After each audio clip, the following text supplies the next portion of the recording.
2024 లేదా 25లో డిగ్రీ లేదా బీటెక్ చదివారా? సాఫ్ట్‌వేర్ జాబ్ కోసం ఎదురు చూస్తున్నారా? అయితే కోడ్ జ్ఞాన్ 100 డేస్ కోర్సులో చేరండి. జాబ్ సాధించండి. Welcome to Suman TV. నేను మీ సుమన్ టీవీ నాగ్.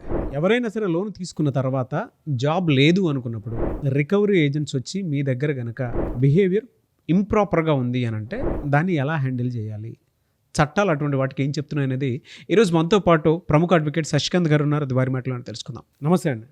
నమస్తే. అంటే కొంతమంది ఏంటంటే జాబ్ ఉంది కదా అని చెప్పేసి లోన్ తీసుకుంటూ ఉంటారు. ఆఫ్టర్ దట్ వాళ్ళకు ఉండేటువంటి కొన్ని ప్రెషర్స్ వల్ల సంథింగ్ అంటే చెప్పుకోలేనటువంటి కారణాల వల్ల, లేదా కొంతమందికి ఏంటంటే జాబ్ సడన్గా పోతూ ఉంటుంది, నెంబర్ ఆఫ్ రీజన్స్ అని వల్ల. అయితే రికవరీ ఏజెంట్స్ ఇంటికి వచ్చి మరి కొంతమంది హరాస్ చేస్తూ ఉంటారు. దాన్ని ఎలా ఫేస్ చేయాలి, చట్టాలు అటువంటి వాటికి ఏం చెప్తున్నాయి, అండ్ జాబ్ లేనప్పుడు మనం ఎలా బిహేవ్ చేయాలి అసలు ఫస్ట్? ఎందుకంటే జాబ్స్ పోతాం అన్నది ఇప్పుడున్న మార్కెట్లో మనం చాలా చూస్తున్నాము. స్పెషల్లీ ఏఐ వచ్చిన తర్వాత, ఆర్టిఫిషియల్ ఇంటెలిజెన్స్ వచ్చిన తర్వాత సాఫ్ట్వేర్లో చాలా జాబులు పోతాం కూడా మనం చూస్తున్నాం. మొట్టమొదటిగా జాబ్ పోగానే ఇంపాక్ట్ పడేది ఒక సగటు మధ్యతరగతి వ్యక్తికి ఈఎంఐస్ కట్టకపోవటం. చాలా ప్యానిక్ మోడ్కి వెళ్ళిపోతారు, చాలా ప్రెషర్ ఫీల్ అవుతూ ఉంటారు, చాలా ఇన్సల్ట్ ఫీల్ అవుతూ ఉంటారు, ఒక కైండ్ ఆఫ్ డిప్రెషన్లోకి ఆ టైంలో వాళ్ళు వెళ్ళిపోతూ ఉంటారు. ముందుగా తెలుసుకోవాల్సింది ఏంటంటే నాగరాజు గారు, జాబ్ పోతాం నేరం కాదు. జాబ్ పోగొట్టుకుంటే అది తప్పు కాదు, నేరం కాదు.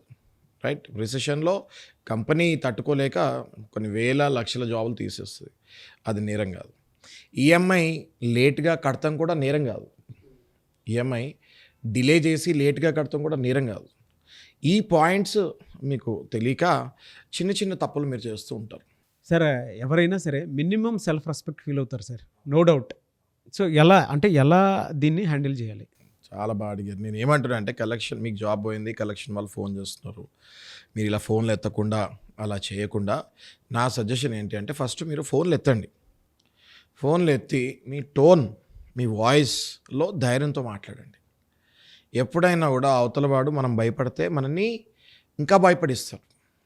What I'm telling is be confident, self కాన్ఫిడెంట్గా ఉండండి. ప్యానిక్ అయిపోయి భయపడిపోకండి. మీరేం తప్పు చేయలేదు, మీ జాబ్ పోయింది, మీరు కట్టలేకపోతున్నారు. ఇదే విషయం ఫోన్లో కలెక్షన్ వాళ్ళకి చెప్పండి అంటున్నాను. నా జాబ్ ఇప్పుడు పోయింది, నేను కట్టలేనప్పుడు నాకు కొంచెం సమయం కావాలి అని స్ట్రాంగ్గా, ఫర్మ్గా, మంచి వాయిస్ మాడ్యులేషన్లో చెప్పండి. First impression is the best impression అంటారు. కలెక్షన్ వాడికి ఆ గొంతు వినగానే, మీ గొంతులో కాన్ఫిడెన్స్ వినగానే కలెక్షన్ వాడిని అక్కడితోటి మనం కొట్టేసినట్టే. కలెక్షన్ వాడికి అర్థమైపోతుంది is very well qualified and good knowledgeable person అని ఫోన్ పెట్టేస్తాడు. ఇంకోటి నాగరాజ్ గారు, ఫస్ట్ మీరు దయచేసి లీగల్ బౌండరీస్ ఏంటో తెలుసుకోండి. ఓకే, మీ లీగల్ రైట్స్ ఏంటో కూడా తెలుసుకోండి. ఓకే, కలెక్షన్ వాళ్ళు ఈ ID card, letter, visiting card ఇట్లాంటివి లేకుండా మీ దగ్గరికి ఫస్ట్ ఆఫ్ ఆల్ మీ ఇంటికి రాకూడదు. ఓకే, నెక్స్ట్ ఉదయం 8 నుంచి సాయంత్రం 7 వరకే మీ ఇంటికి రావాలి. నెక్స్ట్ మీకు చెప్పి మీ పర్మిషన్ తీసుకొని మీ ఇంటి వరకు రావాలి, లేకపోతే ఫోన్లోనే క్లోజ్ చేయాలి, లేదా మీరు వాళ్ళ ఆఫీస్కి వెళ్ళాలి. మీకు కనుక ఇంట్లో పెద్దవాళ్ళు ఉన్నారు, వాళ్ళకి హార్ట్ ప్రాబ్లమ్స్ ఉన్నాయి, ఇట్లాంటి వాళ్ళు చాలామంది చూస్తున్నాం మనం. ఇంట్లో పెద్దవాళ్ళు ఉంటారు, వాళ్ళకి హార్ట్ ప్రాబ్లమ్స్ ఉంటాయి. కలెక్షన్ వాళ్ళు, కేవలం కలెక్షన్ వాళ్ళ వల్ల ఎంతోమంది పెద్దవాళ్ళు చనిపోతాం జరిగింది నాగరాజ్ గారు. మేము మా క్లయింట్స్ దగ్గర పర్సనల్గా చూసాము. ఇంటి దగ్గరికి వచ్చి అంటే అప్పటి వరకు వాళ్ళ ఫాదర్కి తెలుసుండదు వాళ్ళ కొడుకులు అప్పులు ఉన్నాయని. కలెక్షన్ వాళ్ళు 4-5 కలిసి ఇంటి మీద పడి, ఇంటి ముందు రచ్చరచ్చ చేసి, ఆ ఫాదర్ తట్టుకోలేక, లేకపోతే ఆ మదర్ తట్టుకోలేక హార్ట్ స్ట్రోక్స్ వచ్చి చనిపోయిన వాళ్ళు చాలామంది ఉన్నారు నాగరాజ్ గారు. So what is my suggestion is, first know your legal boundaries, first you know your legal rights.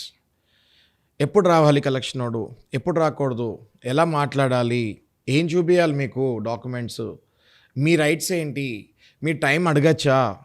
Yes, definitely మీరు టైం అడగచ్చు. కలెక్షన్ వాళ్ళకి క్లియర్గా మీ ఇంటి దగ్గరికి వచ్చినప్పుడు లోపలికి పిలిచి ఇన్వైట్ చేసి ఒక గ్లాస్ మంచినీళ్ళు ఇచ్చి మీరు చెప్పండి, నాకు ఇప్పుడు జాబ్ పోయింది, నాకు ఇంకో 2 to 3 months టైం పడుతుంది, తప్పకుండా ఆ తర్వాత with penalty or with interest నేను పే చేస్తాను అని చెప్పచ్చు. లేదా మరొక ఆప్షన్ ఏంటి అంటే, అదే కలెక్షన్ వాళ్ళకి మీరు మీ మేనేజర్ ఎవరు, మీ మేనేజర్ ఫోన్ నెంబర్ ఉందా అని అడిగి వాళ్ళ మేనేజర్తో ఫోన్లో మాట్లాడి, నేను కట్టలేకపోతున్నాను, నాకు జాబ్ పోయి ఆల్రెడీ నా 6 నెలలు అయిపోయింది, వచ్చేటట్టు నాకు కనిపించట్లేదు, నావేవో చిన్న చిన్నవి ఆస్తులు ఏవో ఉన్నాయి, నేను అమ్ముతున్నాను, నాకు సెటిల్మెంట్ ఆప్షన్ ఇవ్వండి అని అడగచ్చు.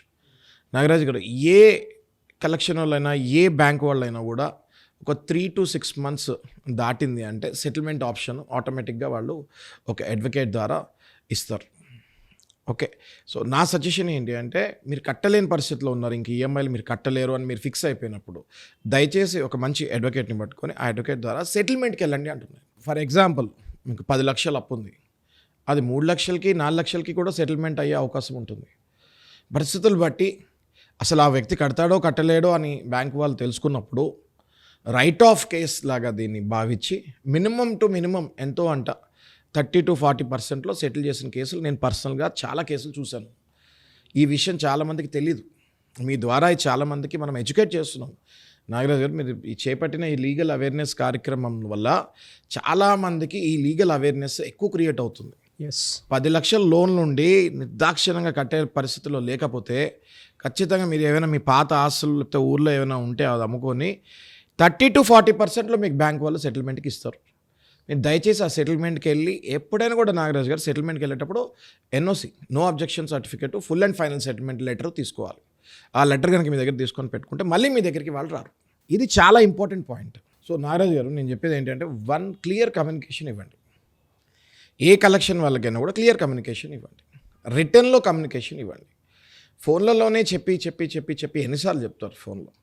మీరు ఒక్కసారి కనుక వాట్సాప్లో అయినా లేకపోతే ఈమెయిల్ ద్వారా కానీ పంపించేస్తే మళ్ళీ వాళ్ళు ఫోన్ చేసేటప్పుడు నేను ఈమెయిల్ పెట్టాను, మీరు ఒకసారి చెక్ చేసుకోండి, నేను ఈమెయిల్ పెట్టాను, ఒకసారి మీరు చెక్ చేసుకోండి అని చెప్తే ఆ ఈమెయిల్లో మీరు 10-20 లైన్లు రాసి పెడతారు కాబట్టి అదే 10-20 లైన్లు మళ్ళీ మీరు రిపీట్ చేయక్కర్లేదు. అయితే ఇవన్నీ ఏంటి, ఎలా ఫేస్ చేయాలి అన్నది. అయితే చిన్న ఒక స్ట్రెంగ్త్ ఎలా పెరగాలి, జాబ్ పోగొట్టుకొని ఈఎంఐలు ఉన్న వాళ్ళకి మెంటల్ ట్రోమాలోకి వెళ్లకుండా ఉండాలంటే ఏం చేయాలి అన్నది కూడా మనం మాట్లాడుకుందాం నాగరాజ్ గారు. Okay sir. ఎందుకంటే యాజ్ అన్ అడ్వకేట్ నేను లీగల్ రెమెడీస్ ఇస్తున్నాను, but as a human being, okay, first మనం హ్యూమన్ బీయింగ్స్ కదా, ఆ తర్వాతే మనం professionals, right? So as a human being మన ఫ్రెండ్స్ ఎంతోమంది సఫర్ అవుతూ ఉంటారు, వాళ్ళకి నేను ఒక టిప్ ఇవ్వాలనుకుంటున్నాను నాగరాజ్ గారు మీ ద్వారా. Okay sir. నేను ఏమనుకుంటున్నాను అంటే, ఇంత ప్రెషర్లో ఉన్న వాళ్ళకి, జాబ్ పోయిన వాళ్ళ డైలీ కార్యక్రమం ఎలా ఉండాలో నేను చెప్తున్నాను మీకు. ఫస్ట్ మీరు మీ దగ్గర ఏదైతే మీకు చెడు అలవాట్లు ఉన్నాయో అది కొన్నాళ్ళు కంప్లీట్గా బ్యాన్ చేసేయండి. సిగరెట్ కానివ్వండి, మందు కానివ్వండి, లేకపోతే గుట్కాలు కానివ్వండి, లేకపోతే గ్యాంబ్లింగ్ కానివ్వండి, ఇట్లాంటివి కంప్లీట్గా మీరు బ్యాన్ చేసేయండి. ఉదయాన్నే తొందరగా లెగుస్తానికి ట్రై చేయండి. ఒక 1 hour మీరు మీకు టైం ఇవ్వండి. ఫిజికల్ ఎక్సర్సైజ్ కంపల్సరీ చేయండి. ఇది మ్యాండేటరీ అండి. ఫిజికల్ ఎక్సర్సైజ్ ఫస్ట్ 1 hour మీరు కంపల్సరీ చేయాలి. ఆ తర్వాత ఒక 1 to 2 hours మీరు మీ జాబ్ ఏదైతే మీ జాబ్ ఇండస్ట్రీ నుంచి వచ్చారో ఆ జాబ్ గురించి మీరు రీసెర్చ్ చేయండి. ఇంకెక్కడెక్కడ జాబ్స్ ఉన్నాయి ఏంటి అన్నది. మళ్ళీ ఆ తర్వాత మధ్యాహ్నం నుంచి మీరు ఒక 2 hours మీ స్కిల్ డెవలప్మెంట్ మీద మీరు ఫోకస్ చేయండి. అంటే మీరు ఎట్లాంటి జాబ్కి వెళ్దాం అనుకుంటున్నారు ఏంటి, ఇంకేమైనా కోర్సెస్ నేర్చుకుంటే బాగుంటుందో అన్నది ఒక 2 to 3 hours మీరు స్కిల్ డెవలప్ మీద ఏదైనా మంచి కోర్స్ మీరు చేసుకుంటానికి చేయండి. ఆ తర్వాత ఈ కలెక్షన్ వాళ్ళ ఫోన్స్ ఏవైతే ఉంటాయో దానికి ఒక టైం పెట్టుకోండి. మీరు స్విచ్ ఆన్ చేయగానే మీకు కాల్స్ వస్తాయి, ఓకే? సో దానికి ఒక టైం పెట్టుకోండి, ఫిక్స్ అవ్వండి ఫస్ట్ మెంటల్గా. ఇప్పుడు నేను ఫోన్ ఆన్ చేస్తున్నాను, ఆన్ చేయగానే నాకు కలెక్షన్ కాల్స్ వస్తాయని ఫిక్స్ అయ్యి మీరు ఫోన్ ఆన్ చేయండి. ఫోన్ ఆన్ చేయగానే మీరు ఆల్రెడీ మెంటల్గా ఫిక్స్ అయి ఉంటారు కాబట్టి అలా ఫోన్స్ చూడగానే మీకు ఆ డిప్రెషన్, ఆ టెన్షన్ రాదు. వాళ్ళ కాల్స్ మళ్ళీ నేను చెప్పిన పద్ధతిలో హ్యాండిల్ చేయండి. వాళ్ళతో ఎలా మాట్లాడాలి అన్నది నేనైతే ఇంతకుముందు ఈ వీడియోలో ఏదో చెప్పానో ఆ పద్ధతిగానే మీరు మాట్లాడండి. రిటర్న్ కమ్యూనికేషన్లో చెప్పండి. ఒకవేళ మీ దగ్గర కొంచెం డబ్బులు ఉంటే సెటిల్మెంట్ని అడగండి. అంతేగాని రోజంతా మీరు కంప్లీట్గా కలెక్షన్ థాట్స్లోనే ఉండి అదే ప్రెషర్లో ఉంటే మీరు ముందుకు వెళ్ళలేరు. మీకు మళ్ళీ జాబ్ కూడా రాదు, ఇదే డిప్రెషన్లో ఉంటారు, మీ స్కిల్ కూడా పెరగదు, మీ ఫిజికల్ ఫిట్నెస్ కూడా పోతుంది, మీ హెల్త్ కూడా పాడైపోతుంది. So these are my friendly suggestions to all our friends who are facing these collection problems.